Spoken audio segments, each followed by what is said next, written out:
Dick, that's a question to you because you also mentioned CSRD will stay, Green Deal will continue despite the political winds. But if you look at CSRD coming from regulatory requirement, of course that will add burden to growers and farmers because for assurance and reporting.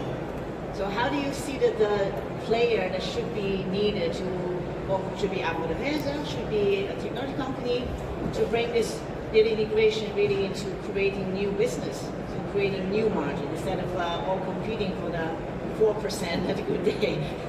We've been talking technology until now. I think what you need is trust. Otherwise you won't start sharing your data. Ines, that is what you just said, because you know how valuable your experience turned into data about your processes is.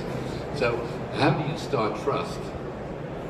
You can only earn it. So you have to understand that someone understands the world the way you do.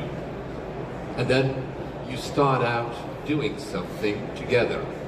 And when it works, and when you build a certain ethics, you'll start out doing it. And that is, I think, what companies like, I can see what Albert Heijn is doing in the Netherlands. They've built their chains and it works, they've set standards.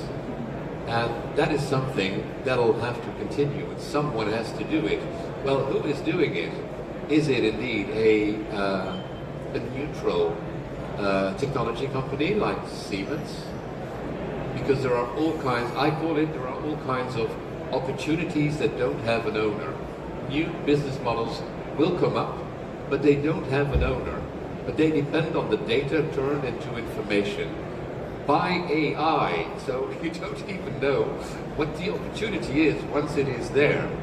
And that is, you have to start experimenting, otherwise it'll never happen. So apart from standards and all kinds of extracting technologies that leave legacy systems behind, you need to build experiments to build trust.